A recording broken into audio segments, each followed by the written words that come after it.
Hello friends, நீங்கள் இப்போ பார்த்துக்கிட்டு இருக்க லொக்கேஷன் எங்கேன்னு கேட்டிங்கன்னா, நம்ம தாம்பரத்துலேருந்து செங்கல்பட்டு போகிறோம் இல்லையா, அந்த டோலை தாண்டினோடனே ரைட் சைடில் பாருங்கள். டோலை தாண்டினதான் லெஃப்ட் சைடு உள்ளார போனீங்கன்னா செங்கல்பட்டு ஸ்ட்ரைட்டாக போகிற இடம். இந்த திரும்புகிற லெஃப்ட் சைடு செங்கல்பட்டு திரும்புகிற இடத்துக்கிட்ட ரைட் சைடு அந்த லேஅவுட் ஒன்று இருக்கும் பாருங்கள். பெரிய லேஅவுட் ஒன்று போட்டிருப்பாங்க. அந்த ஜிஎஸ்டி ரோட்லேயே தெரியும் அந்த லேஅவுட். அந்த இடம் தான் இது. அந்த கல்யாண மண்டபம் வீரராகவ மகால்லாம் இருக்குது இல்லையா, பெரிய கல்யாண மண்டபம், அந்த லொக்கேஷன் தான் இது.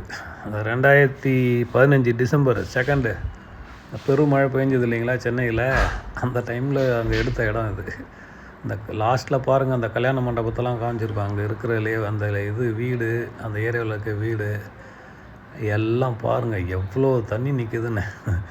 அந்த இடம் இன்றைக்கி எப்படி இருக்குதுன்னு பாருங்கள். அன்றைக்கி அந்த மழை அன்றைக்கி எடுத்த வீடியோஸ் தான் இது. அந்த கல்யாண மண்டபம் தெரியுது பாருங்கள், தூரத்தில் தெரியுது பாருங்கள். அந்த வீரராகவ மகாலா, இந்த அஜித் சார் படம் வில்லன் படம் கூட அங்கே தான் எடுத்தாங்கன்னு நினைக்கிறேன். கடைசியான அந்த ஃபைட் சீன்லாம் அந்த இடம் தான் பாருங்கள். அந்த இடம் அந்த செங்கல்பட்டு ஏரியாவில் பாருங்கள் எவ்வளோ தண்ணி நிற்கிது பாருங்கள். அந்த டைமில் பார்க்கறதுக்கே மிக பயங்கரமாக இருக்கும். அன்றைக்கி எடுத்தது இது.